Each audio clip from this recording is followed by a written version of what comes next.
दापोली नगर पंचायतीच्या नगराध्यक्षा ममता मोरे यांच्यावर दापोली नगर पंचायतीचे नगरसेवक यांनी बहुमताच्या जोरावर अविश्वास ठराव जिल्हाधिकारी कार्यालयात दाखल केला होता। रत्नागिरी जिल्हा कार्यालयाकडून प्राधिकृत केलेले दापोलीचे उपविभागीय अधिकारी यांच्या पीठासन अधिकारात दापोली नगर पंचायतीचे मुख्य कार्यकारी अधिकारी यांच्या दालनात अविश्वासासंदर्भातील नगरसेवकांची बैठक पार पडली। त्यात नगराध्यक्षा ममता मोरे यांच्यावर अविश्वासाचा ठराव पारित करण्यात आला। याबाबत शिवसेना उद्धव बाळासाहेब ठाकरे पक्षाचे दापोली तालुका प्रमुख ऋषिकेश गुजर यांनी शिवसेना तालुका संपर्क कार्यालयात पत्रकारांशी वार्तालाप केला। यावेळी तालुका सचिव नरेंद्र करमरकर, शहर प्रमुख आणि नगरसेवक संदीप चव्हाण, उपतालुका प्रमुख सुभाष घडवले, उपशहर प्रमुख विक्रांत गवळी आदी शिवसेना पदाधिकारी उपस्थित होते। आणि सर्व दापोली जनतेने मला जे सहकार्य केले, प्रेम दिले, आपुलकी दिली त्याबद्दल सर्वांचे आभार।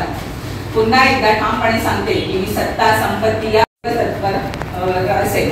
आजच्या अविश्वास प्रस्तावाला मी ठामपणे विरोध करू इच्छिते। थांबते। धन्यवाद। जय हिंद, जय महाराष्ट्र।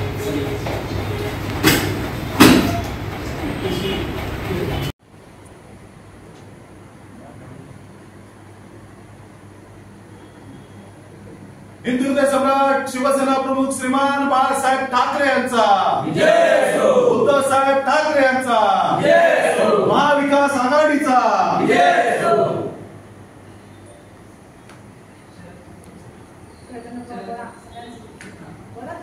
शरदचंद्र पवार साहेबांचा जय हो।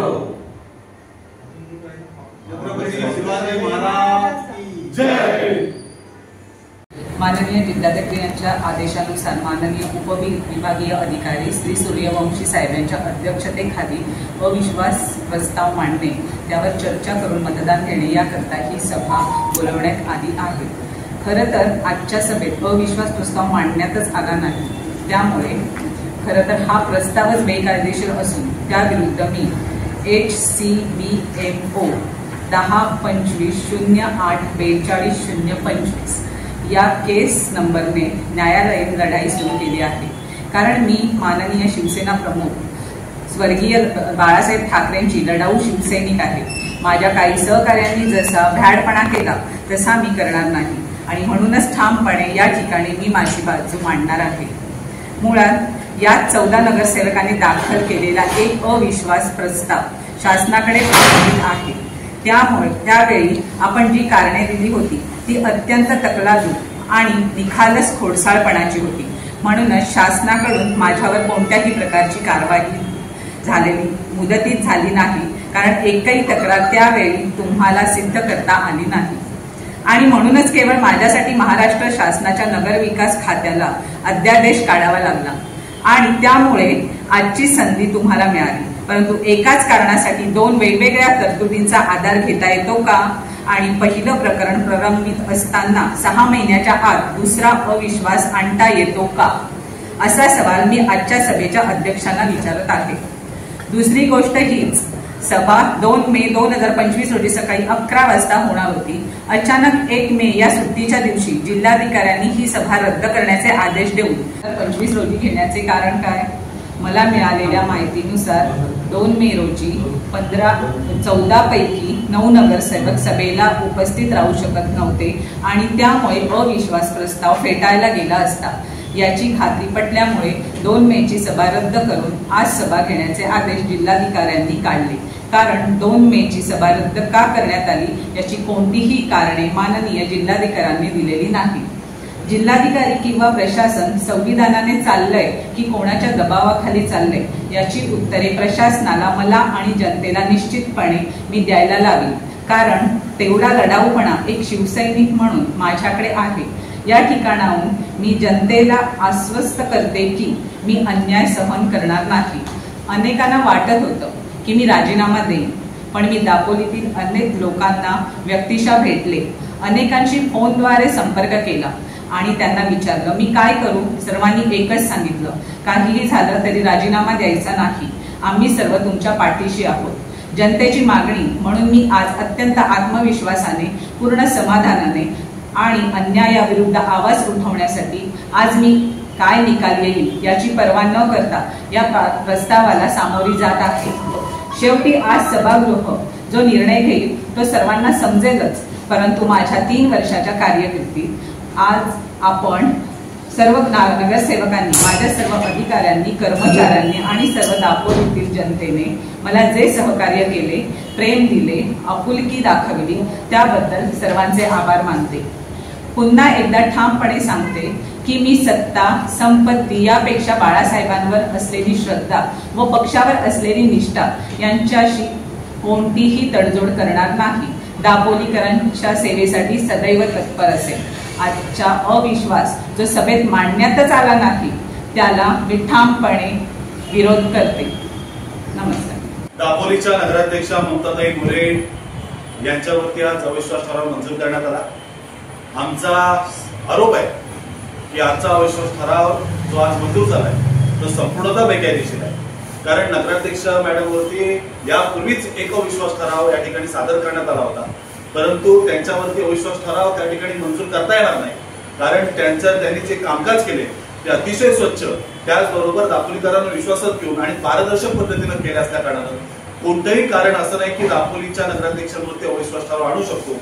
म्हणून मॅडमना एका महिला नगराध्यक्षाला कुठल्याही परिस्थितीत खुर्चीवरून उतरवायचं म्हणून महाराष्ट्र शासनाने नवीन कायदा केला आणि दापोलीतली महिला नगराध्यक्ष कशी पदावरून उतरवता येईल याच्यासाठी केविळमाणा प्रयत्न हा महाराष्ट्रात केला गेलेला आपल्याला पाहायला मिळाला आणि त्याचीच प्रचिती म्हणून दापोली नगरपंचायतनी 2 तारखेला हा अविश्वास ठराव त्या ठिकाणी आणलेला। कारण ज्या सदस्यांनी अविश्वास ठराव 25 तारखेला कलेक्टरांकडे सादर केलेला त्या कायद्यामध्ये अशी तरतूद आहे की 25 तारखेला सादर झाल्यानंतर सादर केलेल्या दिवसानंतर 10 दिवसामध्ये हा अविश्वास ठरावाची प्रोसेस पूर्ण करायची असते, परंतु शासन त्या 10 दिवसामध्ये प्रोसेस पूर्ण करू शकलं नाही कारण त्यांच्याकडे कोणतेही सबळ कारण ठोस पुरावा नाही आणि म्हणून 11वा दिवस आला आणि त्यांना ही प्रोसेस पूर्ण करावी लागली। त्याच्यामुळे संपूर्ण ही जी काय अविश्वासाची प्रक्रिया आहे ही बेकायदेशीर आहे। एका महिला नगराध्यक्षाला पदावरून अशा पद्धतीने उतरवण्याचं महाराष्ट्रातलं एकमेव उदाहरण आहे। सत्तेसाठी शासनकर्ते किती खालच्या पातळीवर जाऊ शकतात त्याचं मूर्तिमंत उदाहरण हे दापोली शहरामध्ये, दापोली नगरपंचायतमध्ये संपूर्ण महाराष्ट्राने या ठिकाणी पाहायला मिळालं। कायद्यामध्ये अशी तरतूद असताना सभागृहामध्ये ज्या सदस्यांनी अविश्वास ठराव सादर केलाय त्या सभासदांनी सभेमध्ये पुन्हा एकदा अविश्वास ठराव त्या ठिकाणी मांडायचा असतो, परंतु त्या ठिकाणी जे सभासदांनी अविश्वास ठराव सादर केलेला त्यांनी कुठलेही अविश्वास ठराव सभेमध्ये सादर केलेला नाही, मांडला नाही। त्याच्यामुळे ही संपूर्ण बैठक बेकायदेशीर आहे आणि अशी बेकायदेशीर सभेची आम्ही निवेदन दिलं, आम्ही प्रांतांना अर्ज दिला। जी बैठक संपन्न झाली ती संपूर्ण बेकायदेशीर आहे, ठराव मांडला गेलेला नाही, तरी सुद्धा प्रांतांनी अविश्वास ठराव मंजूर करून त्या बाबतीतली प्रक्रिया पूर्ण केलेली आहे। आमचा आरोप आहे की शासनकर्ते कुठल्याही परिस्थितीमध्ये या ठिकाणी महिलेला खुर्चीवरून उतरवण्याचं काम या ठिकाणी करतोय। अतिशय दुर्दैवाची बाब या ठिकाणी नमूद करावीशी वाटते। पूर्वी 2 तारखेला जी सभा या ठिकाणी आयोजित केली होती ती अचानक रद्द करण्यात आली आणि त्याची नोटीस, पुढच्या सभेची नोटीस नगराध्यक्ष ममताताई मोरे यांना 1 मे सुट्टीच्या दिवशी रात्री 10:30 वाजता त्यांना घरात देण्यात आली। म्हणजे एका महिला नगराध्यक्षाच्या घरी रात्री कर्मचारी 10:30 वाजता जातात अशी कोणती तातडीची गरज भासली होती की एका दिवसातच त्यांना त्या ठिकाणी बैठक, त्या ठिकाणी नोटीस पाठवायची होती। दुसऱ्या दिवशी शासकीय कामकाजाच्या दिवशी देखील नोटीस देऊ शकले असते, परंतु कुठच्या तरी राज्यकर्त्याचा, कुठच्या तरी नेत्याचा प्रशासनावरती दबाव होता। त्या दबावाखाली आणि कोणाला तरी त्या नगरपंचायतची सत्ता हवे याच्यासाठी हा सगळा खेळखोळंबा करण्यात आला। पण आमचा असा आरोप आहे दापोलीकरांनी 3 वर्षापूर्वी त्यांना नाकारलेलं, नगरसेवक फोडून नगरसेवकांना ब्लॅकमेल करून नगरसेवकांच्या प्रॉपर्ट्यांवरती, त्यांच्या उद्योगधंद्यांवरती चौकशा लावून त्यांना या ठिकाणी स्वतःच्या पक्षात ओढून अविश्वास ठराव या ठिकाणी मांडण्यात आलाय।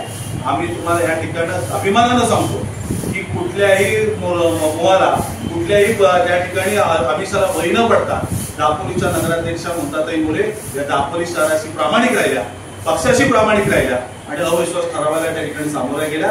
आणि आज आम्ही तुम्हाला या ठिकाणी सांगतोय की आम्ही या सगळ्या प्रक्रियेबद्दल विरोधात आम्ही कोर्टात जाणार आहोत आणि कोर्टात दाद मागणार आहोत आणि आम्हाला पूर्ण विश्वास आहे की न्यायालय आणि कोर्ट आम्हाला, नगराध्यक्षांना आणि या संपूर्ण दापोलीकरांना न्याय दिल्याशिवाय राहणार।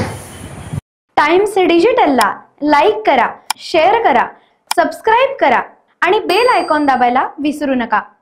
Times digital.